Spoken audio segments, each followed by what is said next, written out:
Okay, so I'm Grant Gelati, and I'm Clayton. Clayton is my coworker and friend. We're both teachers in South Korea at a small to mid-sized university. And Clayton had talked with me about learning to invest in stocks. And so we're just going to go from there and have a casual talk about it. And maybe it'll be useful for some of you out there. Clayton will give a little background about himself and his experience with investing. And maybe it'll relate to you out there. And then we'll try and work together and maybe each week do a little bit more and answer questions that you might have that are the same as Clayton's. Okay, so Clayton, you want to give a little background about why you chose to start investing? Yeah, sure, definitely. So, just real briefly, I want to know more about investing. I think it's the kind of topic where the more you know, the better it is. And especially I have no background in investing pretty much. I mean, I studied some in high school. I did a personal finance class, and there I learned some very basic skills, but that was like doing your taxes, and then investing was just a small side component of that. But that's still maybe more than a lot of people learn, in high It could school. be. Yeah, it could be. Like at that point, see, that was in the late 90s, so I was looking at newspapers that the teacher had brought in, the high school teacher, and we were just kind of scanning the stock quotes and stuff like that and picking one and following it over a few days. But we didn't talk about any of like the things that I'm curious about and want to know from you, like business fundamentals or like what to look for in investments. Didn't talk about any of that, just kind of like tracking numbers. Okay. But I'm not like necessarily young. I'm in my mid-30s, and I'm only going to need this information more as time goes on. Mm-hmm. So that's why, the sooner I know this stuff or get a handle on at least some of it, the better, I think. And it's something that will hopefully benefit me, throughout my years to have even a fundamental understanding of, stocks or other types of investments, and just to get some like financial IQ, basically. Okay. And why did you choose stocks as opposed to real estate or something else? Well, yeah, that's a good question. I guess I didn't really choose it. I'm open to any type of investment, but stocks seem like the most kind of maybe publicly discussed, or it's in the media more. I don't know. Maybe I'll find out from you over time that there's other investments I should be looking at more. Mm-hmm. But real estate investment. I saw that bubble break, after 2008, and stocks just seem like if you invest in the right places, whatever they may be. Hopefully, you can help me understand what the right places to invest would be. If you invest in the right stocks, then there's not it's more secure. Whereas if you buy a house somewhere, you never know if you're buying into a bubble, or if you're going to need to move, right? Or what the situation will be. Yeah, with real estate, I think it could get much more complex, much faster. Many people, I think, choose to invest in stocks because it's liquid. It's easy to get started with. You can basically go online in 10 minutes and you can invest in a stock, with some of the companies, the online brokerages they have these days. Okay. So it's fast to get started with it. That's a really good point. Like the fact that a property is so tied down and so like not liquid at all. Mm-hmm. Whereas it feels like, and I don't know, but it feels like a stock you would be able to sell much more easily, quickly, hopefully for the price that you want, and use cash, get it into cash quicker. Yeah. Is that right? Yeah. In most cases, you can get in and get out quickly if you need to. Okay. Which isn't really the case with real estate. You Waiting get for a stuck buyer. for it. Waiting for a single buyer Yeah. that wants in that sale location. Yeah. So the stocks are being traded all the time, so you can get in and get out Maybe not at the price that you want if you're in a hurry to sell, but you could sell quickly if you need to. Okay. Okay, so yeah, that's an advantage of trading stocks. Other things that we can maybe talk about are how do you feel about stock investing so far? Are you confused? Are you overwhelmed? Yeah, it's definitely overwhelming. I mean, there's so many pieces of information out there, and I'm trying to get an idea of how to evaluate the information for an individual stock. What information is even out there, and what should I be looking at? But and I mentioned this to you before. Like I've done some surfing online, and pretty extensively, and I'm not like a novice of internet surfing. I'm able to find most things that I need. There's a lot of information out there, and usually I'm pretty shrewd in figuring out what is accurate and what is not. Mm-hmm. But with this, it's just a nightmare. It seems there's so much. I wouldn't say misinformation, but people that you're never sure if somebody's trying to peddle a certain product or a certain stock, or you get conflicting information. Like, for example, oil. Oil's like such a hot topic right now. Mm-hmm. And that's I saw oil as a big opportunity because the price just crashed, and it got down to like what 27 something like that, and now it's up to in the 50s again, or it was. And okay, I could see that coming.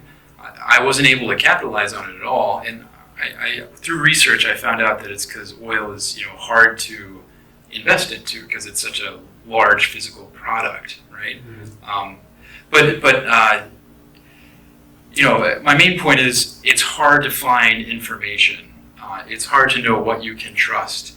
And that oil idea, just a gut instinct. And I could have been wrong. Like maybe it's the end of oil or something like that. You never know. There's so many electric cars. Yeah. So just being able to make a good decision rather than a gut decision, and having things well thought out. I mean, this is my family's future, right? Like I got 3 kids. Yeah. Got a wife. She doesn't work. She stays at home with kids. I have to be the breadwinner, or support a family, and take care of our future. So I don't want to be gambling. And that's a good point. I think when I first was thinking about investing, I first started whenever I was in university. Oh, wow. And when I bought my first stocks, and I had no clue what I was doing. And it was kind of just like I bought some company. I think I bought Mattel just because I was like, it's a toy company, and I know something about toy companies. And but I didn't really know how much it would go up and down in one day or 1 week. So I was like really watching the ticker and getting like excited and nervous and like all this stuff. So I think that's something that we have to learn about too, controlling ourselves during investments, right? Learning how to pick the right company for us, being safe because it's for our family's investment, and I think the contradicting information that you find online is also a problem and very confusing. So when I first started out, like I said, I didn't really know what I was doing, and I just invested in these companies. And then I didn't really make much money at all. I bought a few different companies, and I would sell too soon or buy too late or whatever. And then sometimes I would just jump on a company for impulse. I bought an e-college company back in like 1998 or something. It was kind of before its time. Uh-huh. And did you hold on to it and just cash out before they all went bankrupt? Or? I think I held on to it until it went bankrupt. Oh, okay. Or had some problems. Then the stock went down to like almost nothing. Yeah. And in hindsight, I know that I shouldn't have invested in that company for various reasons. Right, okay. But so I came to the conclusion whenever I was in university after doing this that investing is just like gambling. Like stock investing is just gambling, basically. That's what I'm worried about. Yeah. I don't want to go to a casino with my my future. Yeah. And you can lose it like that. I lost it so quickly. Just in a matter of days, I lost all my money. I mean, granted, I didn't have much money because I was in college eating ramen every day, but yeah, I lost it very quickly. So I was like, this is way too risky. So then I started getting into real estate more because I figured, at least you have a physical product there, and the house isn't just gonna like disappear. If it does, you have insurance on it, so you get your money back out of it, some kind of guarantee. It feels more like it because it's physical, but like with the bubbles, I guess it would depend on when you buy into it, right? Because if you buy at the peak, with real estate fluctuations these days or any time, it's still just as risky, isn't it? It can be risky, but at least you have some physical property there. The land itself, like they say, they're not making any more land, and the dirt, you can't really burn it up or whatever. Right. So at least the land will still be there, and you have insurance to kind of guarantee getting some of your money back out of it. So I went more into real estate. Okay. And then and I had a few rental properties and things like that. Really? And then I came to Korea, and I kind of just left it go. And I was running them from Korea for a while. Wow, and then that was tough. Yeah, it was pretty difficult. Like whenever things went bad, whenever things were good, it was no problem. You just collect the money. Money for nothing. Yeah, but whenever things went bad, then it was a big hassle. And if you're an out-of-town owner or traveling a lot, that can be difficult. So then I got a property manager, which made it much easier. But then later I came back to stocks again because of, I don't know, just some of my friends were doing it, and I saw that it could be an easier solution while I was living abroad and traveling places just to manage stocks and quickly get in and get out. So it was convenient that way. Yeah, it seems like property. So I guess I fell into a similar situation. We bought a house in America, my wife and I did, and then we decided to come back to Korea after a few years, and we held on to the house, and we had some renters there, and it was great for a while. But that's another reason why I'm kind of interested in it, because we sold that house, and I'm living here, and I don't own, I'm just staying in a place. And, so I need some place to put cash to invest my savings, which I'm trying to save, that is not so tied down, right? Yeah. And so if you need it, you can get it, right? Exactly, yeah. Because I'm like, it's a transient culture nowadays. Like, you got to go where the job is. You have to be able to move, especially in my situation, yours too, like moving between countries eventually. Okay. Yeah, so I think we can both agree that, it's kind of convenient doing stock investing. It can be easier when traveling and stuff like that. So now I came to the next phase, which was back to my original conclusion that stock investing is just gambling. So I was thinking I should get back into this, but I remember why I kind of got out of it in the first place, because it's just gambling. So then I just decided to do research and check in investing, like many different sources, and I came to the same conclusion that you did, that there's a lot of information out there. I don't know what to trust, what to believe. So I did know of Warren Buffett, and that he's considered one of the best stock investors of all time. Yeah, Oracle from Omaha. Right? Yeah. And when you look at his track record, when I actually did sit down and I looked at his track record, it's unbelievable. And what I read was that the likelihood of him just being lucky, there's almost zero chance of that, Right. For how many years he's consistently beat the market and how well he's done. And so what I did was I just started focusing on Warren Buffett, and that's it. I didn't pay attention to all the other stuff out there. So I figured if I could just follow his methods and not reinvent the wheel, then maybe I could do all right for myself. And then there are specific methods that he uses. Yeah. He uses something called value investing. And basically, I think the most useful things that I read or listened to through audiobook was something called The Warren Buffett Way. That was probably my favorite. I still listen to it today. I still have it on an MP3. And just when I'm walking or doing something, I'll listen to it again and again. There's another one called Buffettology series by Mary Buffett. Okay. No relation. Okay. I believe. So anyways, that one was very helpful as well. But if I was just starting out, I would check out the Warren Buffett Way. It was very easy to digest. It was interesting, very useful. Kind of an eye-opener for stock investing, where you're finally like, there is a method to this madness. It's not just gambling, and he's doing something right. Buffett is definitely doing something right. Yeah, that's great. So look at the people who are doing it the right way and succeeding. Yeah. You're right about luck. Like he works very hard for his luck. Like it's not just dumb luck that he's doing. There's almost zero chance that it's just luck. You know.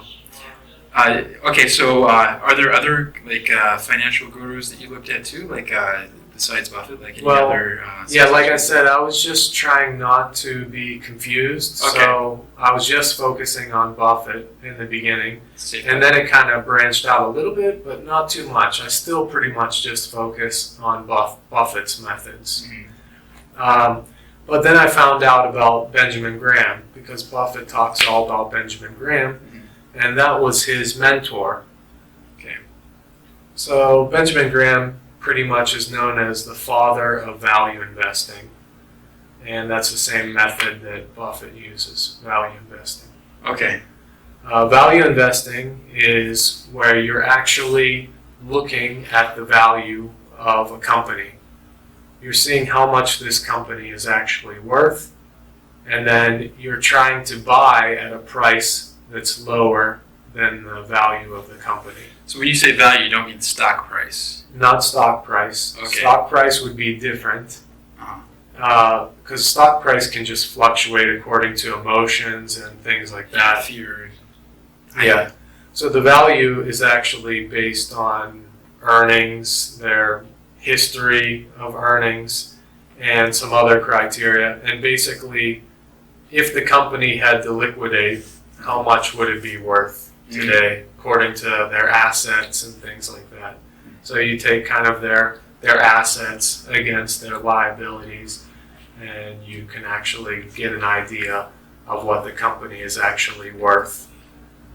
Is there determining that value is, assets, earnings, brand value? I guess there's some more intangible stuff too, but is there a comprehensive list, a standardized list of what everybody looks at to assess the value of a company like that? Well, or that Buffett does? Yeah, it's not standardized. Many people use the same formulas and things to figure out estimated value of a company, but there are various formulas for figuring this out, or methods. Right. Benjamin Graham came up with his own, which was called the intrinsic value formula. Okay. And that's mostly based off of long-term, 5 to 10 years of earnings for the company. And that's been kind of adjusted. He even adjusted it once to make it more conservative. He adjusted it later on. He adapted it because the market kind of changed and things like that. And other people adapt it or, change it for their own needs as well.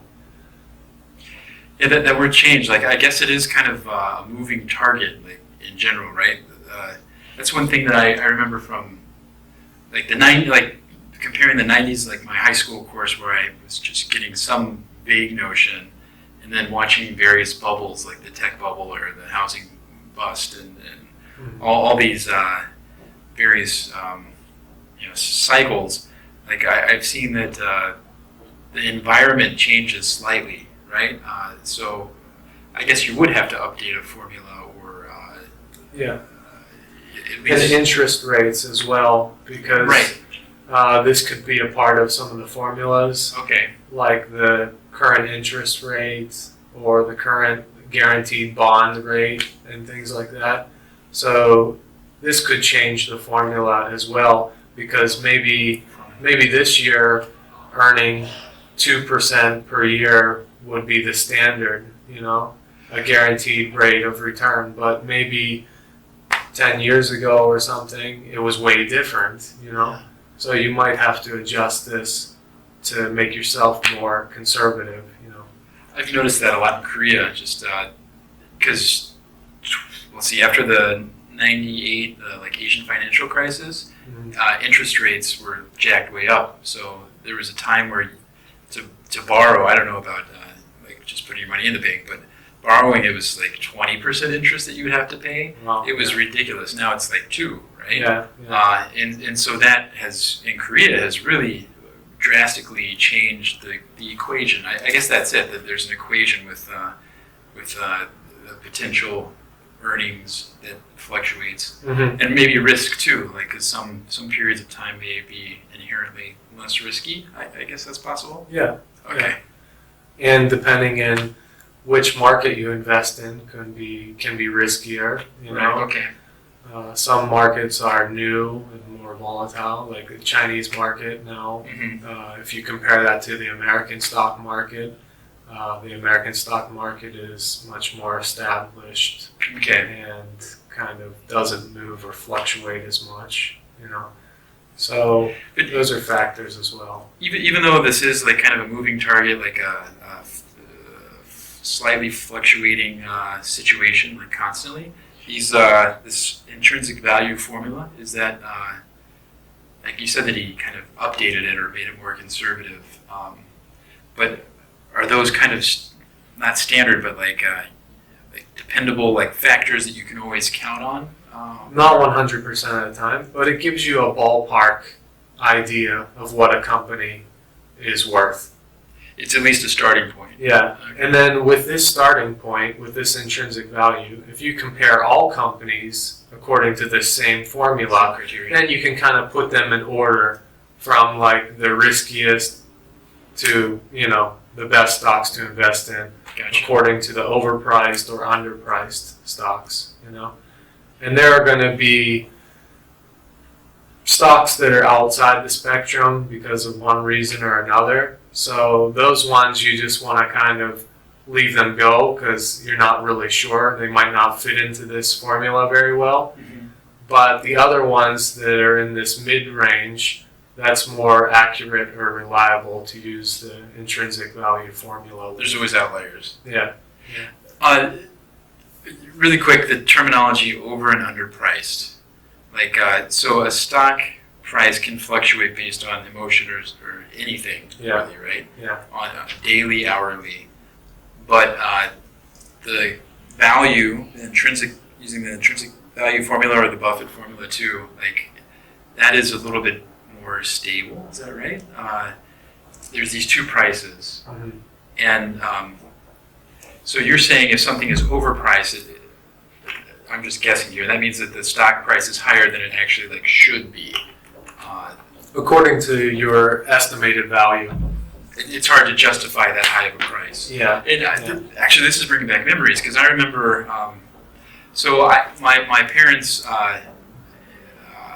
did have a small college fund for me, and it was in mutual funds, and it was in some tech mutual fund, which I didn't touch, I didn't watch at all. I just was somewhat aware of it. And I remember watching on the news in college in my dorm, 2000 probably, watching some talking heads say, well, these profit to earning ratios, is that something that people look at?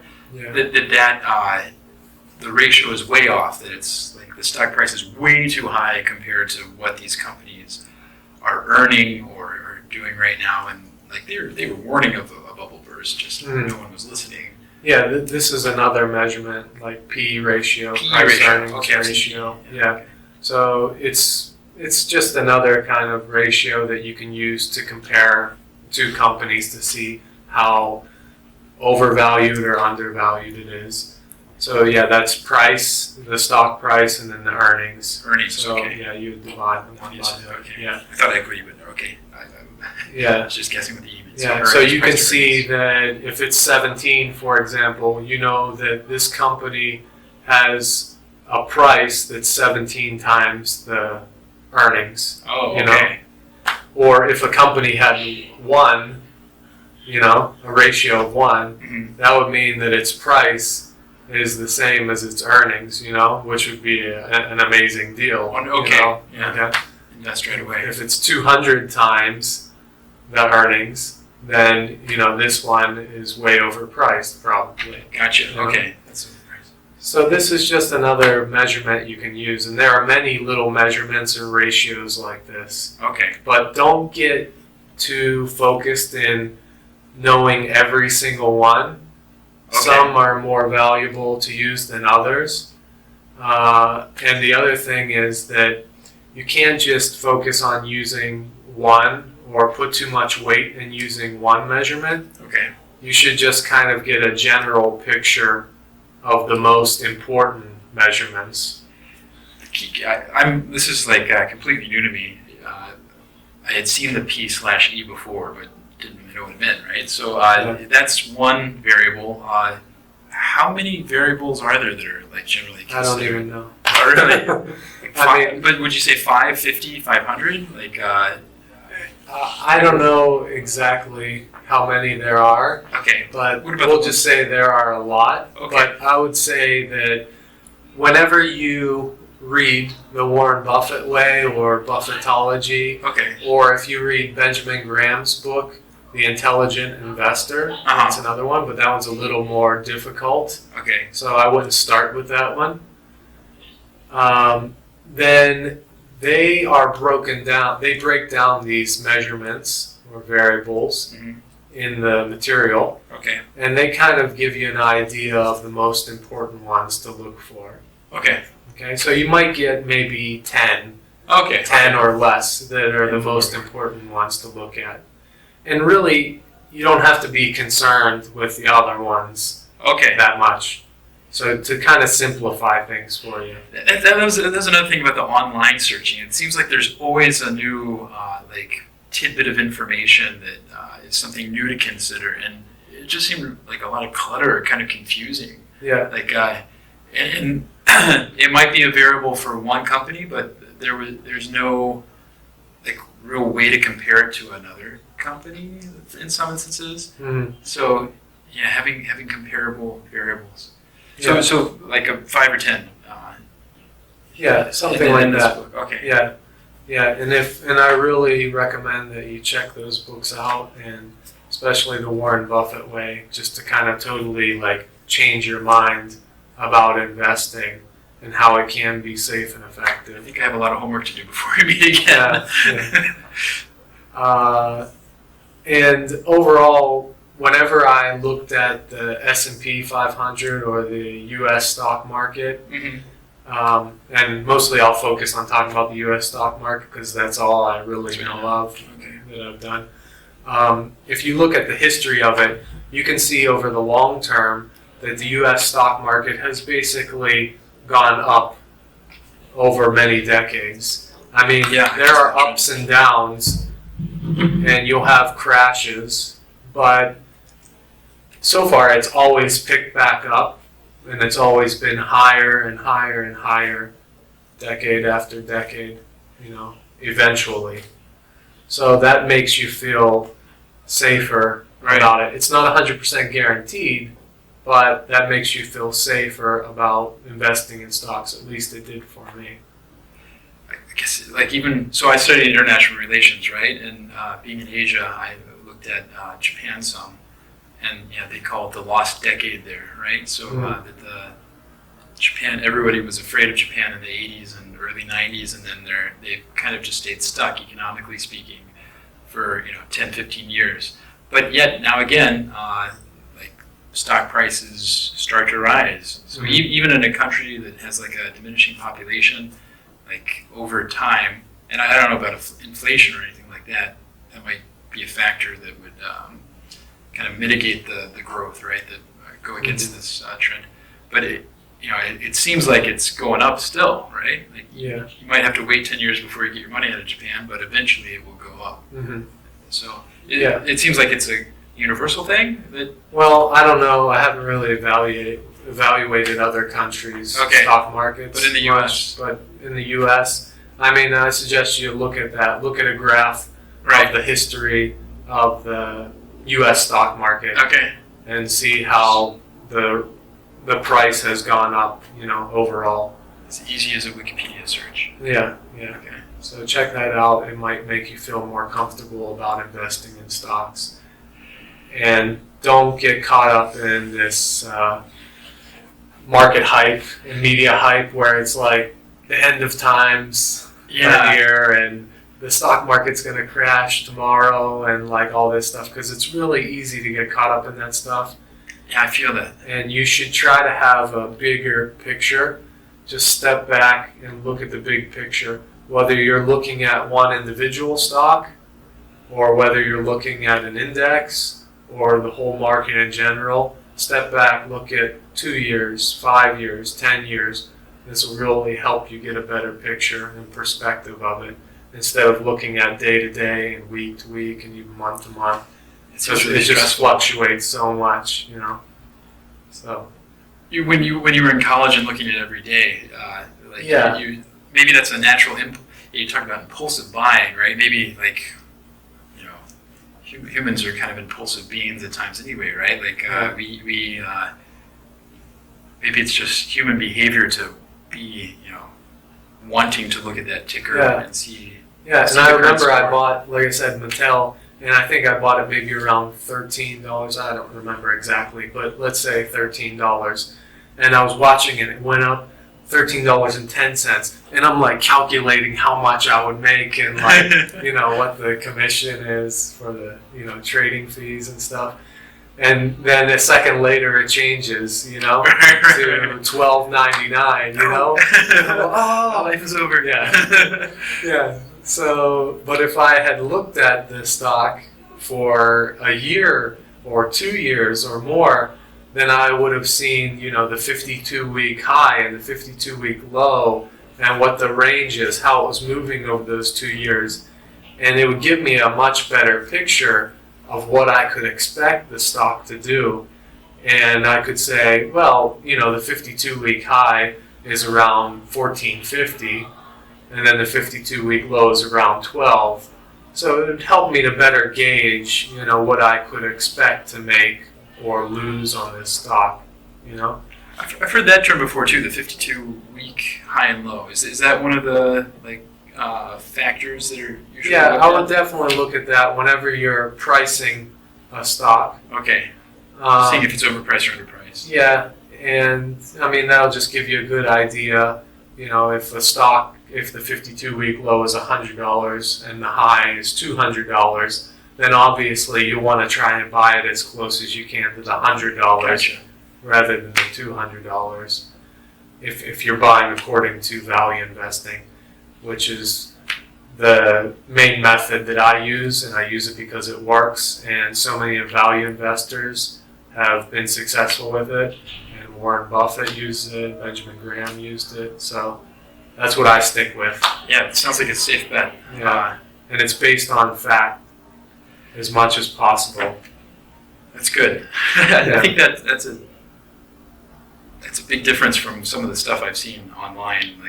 In my research, is just besides just the chaos and not being able to make sense of some of these various pieces of advice, or I don't know, maybe they're just trying to scam you. That's the feeling I get. But having something based on fact, that sounds very attractive. Something that has a method to it, instead of just somebody who claims to be a guru on TV or Like me. you're the guru. I'm not at all. I just follow Buffett's way, and that was it, and that really worked for me and worked well, so I was sold on it, and then I stuck with it. So yeah, it made a lot of sense to me, something that was based on fact, and that I can compare all stocks to this same kind of criteria. I'm happy to learn here that there is something based on facts Yeah, rather than just impulse. yeah. And not saying that the other methods won't work. There are other methods that work, and people do, short selling and day trading and all this other stuff. And I'm not going to get into that because I don't really know that much about it. Okay. And I'm not really comfortable with doing that kind of investing. I'm not interested in doing it. I'm just sticking with what works, and I would suggest to you that you find something that is simple, makes sense to you, and that you believe in, and then just follow through with that. I've heard this phrase before. I assume it's true. Tell me if it's not, or what you think of it. That you should understand what you're investing in. You shouldn't invest in something that you don't know about or that you don't understand. Is that Exactly. Oh, okay. That's one of Buffett's cardinal rules as good. well. Yeah. Glad that trickled to me somehow. You should only invest in companies that you know of, that you understand how they work. For example, he invests in Coca-Cola. He invests in Wrigley's, chewing gum company. These are simple businesses for him to understand. So your Mattel instinct was not so far off. In that sense. Yeah. In that sense, that was good. For me to invest in that. And some people do that when they start investing. They just buy companies that they know of. And I think that's a great start because you are kind of eliminating a lot of the risk by already understanding the company, knowing of the company. That's very important to know of the company. Okay. The other thing is you want to buy a good company. And you can do this by evaluating it according to the analysis, which we'll get into more later. But the easiest way is just to buy probably large companies that you know of and that have a good, trusted name. So they're household names, like a Walmart, or no Enron. Yeah. But, that one threw people for a loop. Yeah, right. Yeah, because it matched some of the... And that's a case when a company like that, Enron, could have great financial, information. And then maybe they falsify information or something like that. So there are always these risks. But another thing is you want to buy a company that has been around a long time, that has been established. So... Yeah. That could help eliminate a company like Enron or something that just gets this immediate wealth. Right. So these long-lasting companies that have a proven name, Harley-Davidson would be another one, Mm-hmm. And even if there are competitors, you want your company to have a competitive advantage somehow. It could be that they have the lowest prices, like Walmart. It could be that they have the best brand identity, like Coca-Cola, It doesn't matter. It still has loyal fans, Right. Even if there are these other companies and maybe Pepsi and other companies like that, people are still going to buy Coca-Cola because they know the brand and they like it and they're loyal fans for that. Right, okay. So that allows it to have some kind of safety. They call it a moat. Oh, okay. Like around the castle, the moat. They use the same term. So you want it to have a competitive advantage. So if you don't even bother with any of the financial measures like PE ratio and all this other stuff, you can still do pretty well just simply by buying companies that you know of, big companies that have good brand identity, household names, they've been around a long time, and that they have some kind of competitive advantage that you can think of, lowest prices, or that they make the best quality product, or that they hold patents or something like that. And then, so you have a good company now, and now the other thing is just to buy it at a good price. So for pricing, a very simple way to do that would just be to look at a long-term chart of the stock price. Longer than 52 weeks? Yeah, well, you can look at 52 weeks at first, and you can see what the range is for that 52 weeks. And then you can just try to buy as close as you can to the 52-week low. Okay. But I would look at even longer than that. I would look at 2 years or more. Okay. 2 years, and then I would look at the chart for 5 years, and then the chart for 10 years. As long as you can. Yeah, and you just want to make sure that the chart is going up, that it's moving up Okay. over the 10 years. You'll have valleys and peaks, but overall, that it's at a higher point than when you started from Right. 2 years ago or 5 years ago or 10 years ago. As you're talking, as I'm learning from you about this, I'm thinking about some companies that are big names that if you bought high or if you panicked and sold when the price was low, even though it's a great company, you could mess yourself up by buying wrong or especially selling in a panic. Yeah. Like GE, right? I remember around 2008, their stock just went way down. They below $10, like ridiculously low for a huge company like that. Mm-hmm. Or even Facebook. Like I remember after the IPO, when they first started offering stock, like some of these talking heads that are the source of a lot of my confusion, they're saying, they'll never be able to make money. They'll never amount to anything. It's just like a fad. And yet today, I don't know. Stock's way higher than it was back then.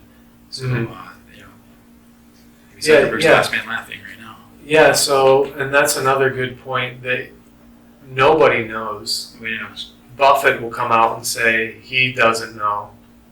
Graham will say he doesn't know or said he doesn't know. Okay. So nobody knows what's going to happen tomorrow. Nobody can predict the movements of the market. So the best thing you can do is just buy a good company and buy it at a bargain price. Sounds so simple. Sounds so simple. If you're going to go to the store, you're going to go shopping, and you're going to buy soda, you want to buy a good soda that you know of, and you want to buy it at a bargain price if it's on sale. Right on. If you can get buy one, get one free or whatever, Yeah, right on. You can't really lose doing that, or it'll be hard for you to lose doing that. When you're going to buy stock, you do the same thing. Buy a good company, buy it at a bargain price. Okay. And don't worry about what these analysts say. The analysts are wrong every day. Yeah. And tomorrow, you won't hear about that anymore, that they were wrong, Wrong, yeah. And they have no responsibility for that. So they come out and say, this is going to be good, this is going to be bad. And then when they're wrong, No accountability. there's no accountability. And if you take your hard-earned money and you invest according to what they say or what you read about, then you're the one that suffers the consequences of listening to them. Yeah, it's just so hard. Like, because some of these guys, they seem really convincing. The analysts, and they get your blood flowing. Whether it's the price has gone up and I got to get in before it's too late. I get that feeling a lot. Yeah. That's actually part of what motivated me to start studying. Which what if I miss something, Mm-hmm. right? And I guess that could be a negative impulse actually. Or in the panics at the cheapest price, selling all your stuff. I mean, that's something I guess you don't want to do. Yeah, if you can do one thing when you're investing, it would be to remove yourself from the emotional side of investing as much as possible. Okay. Set up your own system so that you take yourself away from the investing process. Become a monk.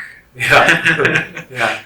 Because most of the time you're going to get yourself in trouble by being emotionally involved in that company or that stock and the price, watching the price and stuff like that. Yeah. So you want to do things such as set limit orders.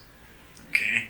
Whenever you buy a stock, you buy it automatically whenever it crosses your price. Whenever you sell a stock, you sell it automatically by setting the limit price. Is this something that these are functions online, or is this? Yeah, Okay. with your online broker, they all have the same thing, and you could just set a limit order instead of buying it at the market price. So with the market price, you would just be watching it, and you click buy, and it just buys at that moment. And there's no certainty that you're going to get it at that price, Oh, okay. because within that split second, the price could have jumped 5% or went down 5%. Okay. So there's no guarantee. Never buy market price then. I almost never, except when I've been really stupid. Mattel. Yeah. Which you did go up 10 cents, right? Yeah, That's what you said. Yeah. So, I would say totally remove yourself emotionally from investing as much as possible. It's hard to do, man, because, I mean, this is my whole family's future, is how I feel. So if you care about your family's future, then remove yourself emotionally. Right.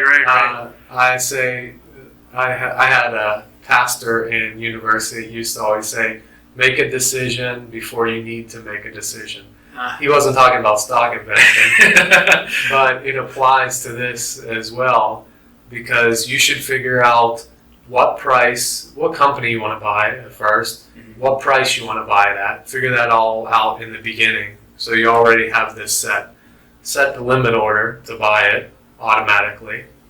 So you removed yourself emotionally from that. And then when it buys, you already decide what price you want to sell it at. What return do you want to make?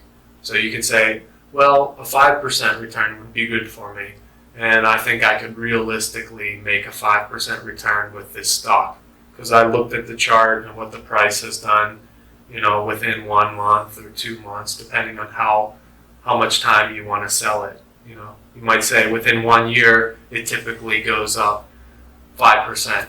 So I'll set a limit order to sell within 5%. Would there be some exceptions to that?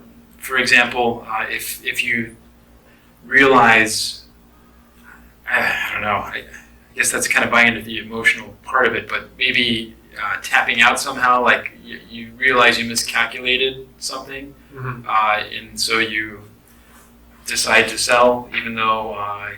Have you done that? Change your mind midstream? Is that? Yeah, that happens. That happens. And sometimes there's some significant change with the company. Yeah, exactly.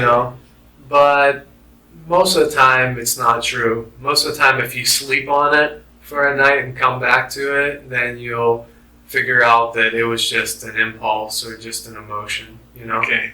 There are times when you'll make a mistake when you've analyzed, or maybe you bought a good company at a bargain price, but then later something bad happened with the company.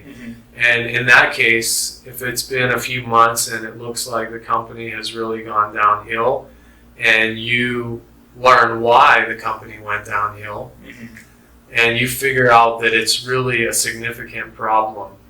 So this is a problem that affects it for the long term. Not a quick fix. Yeah, this is like the headquarters burned down, and it only had like 2 main factories. So now they're out of one of the factories. Technology is wiped out. Something like this, or the technology becomes obsolete.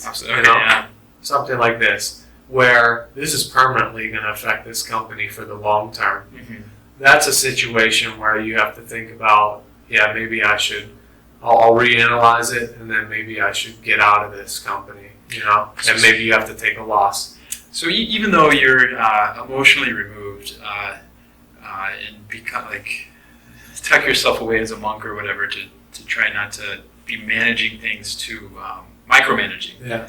You still have to keep some awareness. Is that what you're saying? Oh yeah, definitely. Okay, so do you? I'm still aware, right? right.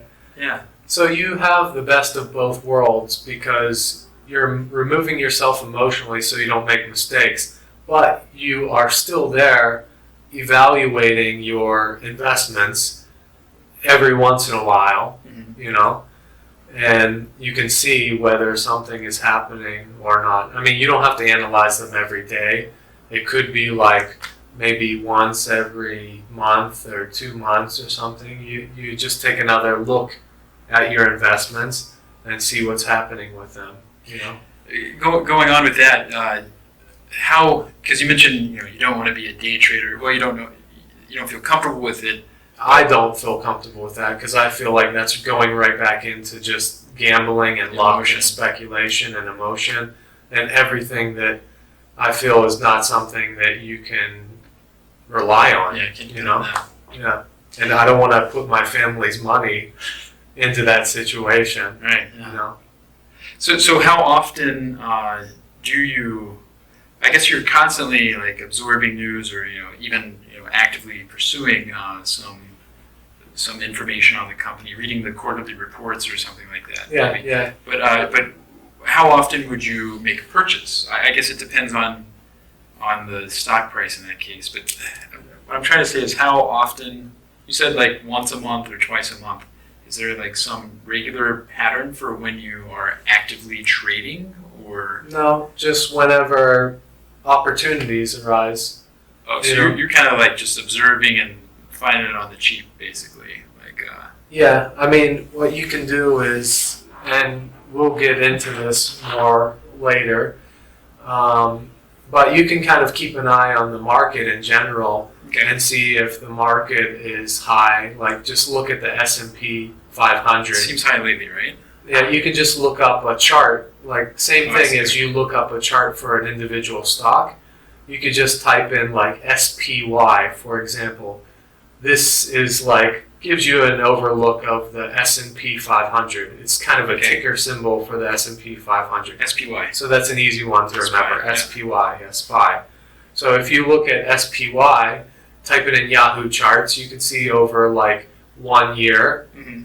how much it's gone up, how much it's gone down, and you can see at the current price where it stands within that range. Okay. And you can see like the 52-week high and low for the S&P 500 as well. The S&P 500 is a benchmark. It'll give you a good gauge for the entire U.S. market, because the S&P 500 is the 500 pretty much biggest companies in the U.S., biggest trading companies in the U.S. So it'll give you an overall picture of the market in general. We're going on lots of tangents, but Yeah. I'm curious about that. So I know there's the New York Stock Exchange and Yeah. NASDAQ. Those are different groups of stocks, is that right? And Well- can you explain that? What is the Yeah. S&P 500? How does that thing? Yeah, that's an index, the S&P 500. It's just a group of 500 stocks that's used as a benchmark. Okay, because they're big companies like blue chips, kind of. Yeah, That's yeah, only sports. yeah. That's for stocks too, right? Yeah, yeah. Okay. Yeah.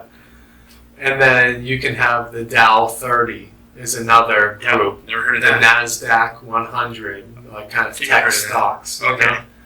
Russell 2000, it's 2,000 like smaller companies. So Russell, I assume that's a company or a guy, but who's making the choices on what's in that top 30 or that top 100? Is that? some guys in a boardroom. Yeah, okay. know. But they have some criteria, I guess. Yeah, it could be, how much money that they make, the cap rate of the company, But these S&P kinds of things. S&P 500, are those 500 companies like always the same 500? No, or- they'll change. They do. Okay. Yeah, maybe a few change from year to year, but you have some companies that have remained in it Procter throughout and the whole Gamble, history. like some Standard Oil. Johnson something. and Johnson, Okay. you'll have your main ones that are always in there. Gotcha. Then you have S&P 400 mid caps. So these are the mid-level companies. What is that cap? I've heard small cap and large cap. Is that right? Yeah. And then mid cap. Yeah, they'll say small cap, mid cap, large cap. It's basically, to simplify it, it's just the size of the company Okay. and how much money they Cap make. is capital? Pretty much, yeah. Okay. Yeah. I guess we're just defining terms right now. I'm sorry. About Yeah. that. And I'm so confused on these things. like I said, I'm no guru, and if I sat down and if I look at every single measurement that they use to measure a stock's performance and things like that, most of them I don't even know of or can't totally understand until I actually sit down and look at how it's done or what the formula is for it. And I would stress to you, don't get caught up in thinking that you have to learn every single thing and every single measurement and stuff like that. Okay. So, like I said, to start out, simplify it as much as you can. Yeah, just use a reliable source like Warren Buffett or Benjamin Graham. Those are the two I recommend. I wrote it down. Yeah. buy good companies, big companies, like I said, buy them at a bargain price by looking at the price range, 52-week price range, and long-term price range. So I think this will be good homework for you. Okay. Maybe to start with the Warren Buffett way, Mm-hmm. and you can get it on Amazon, or you can get an audio book for that. And you might want to open up a virtual account just to get some practice and feel for investing without the risk. Should I just Google virtual stock account? Yeah, you can do that. There are a lot of them available.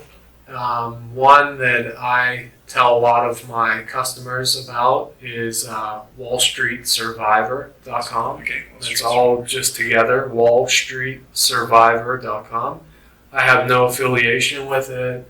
I don't make any commission or anything from them. Just, yeah. Do they have a product they sell, or is it just like a game, like a play space?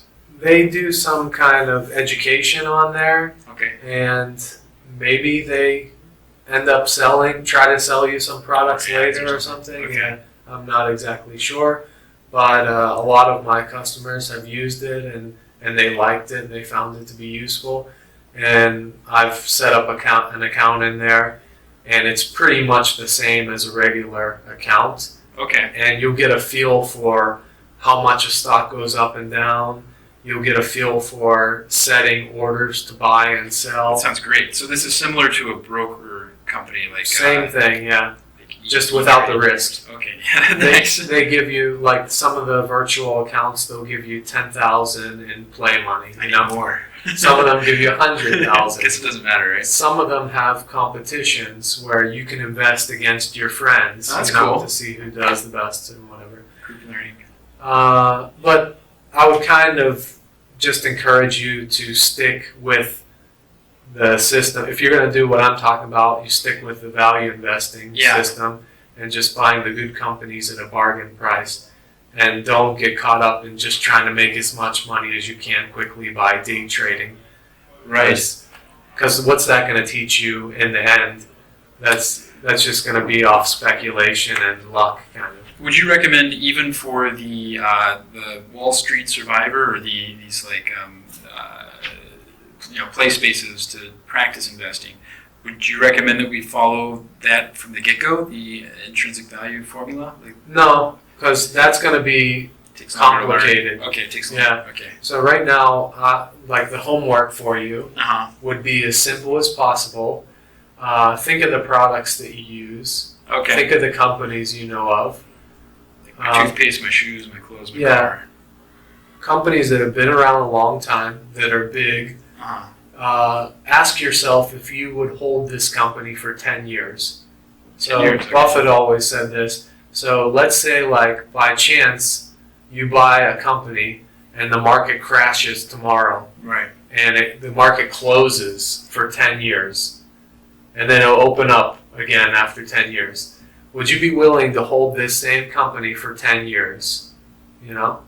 So if you can answer, and I'll give the example of Coca-Cola again, will Coca-Cola be around 10 years later? If I have anything to say about it, yes. Okay. So in that case, you would probably feel confident in buying a company like this. Yeah. Okay. Yeah. Would you be confident in buying a microchip company from maybe a different country or something? Yeah, those things change so fast. Yeah. Not as much. Yeah. So no, I would say no. You know. So ask yourself this question: would you be willing to hold this company for 10 years if you needed to? Not saying you would, but if you needed to. So I'm guessing, based on that, some like day traders, for example, or some people that play the short game, there might be instances where they gain a lot more over the short term. Yeah. But the Buffett way and the methods you use, you're not interested in these short term, like, big ups and big downs. You are interested in them if they're going to make you money. Okay. So again, you can play both sides of the coin here. Oh, okay. Because when you're buying, you buy with the mindset to buy for long term, in case something does go wrong, exactly. But if your stock that you're holding shoots up 10% in one day or something, why not? Why not take a 10% return in one day? Right. Take advantage of it. So there's nothing that's stopping you from making these quick gains. So that's the best of both worlds. Yeah, definitely.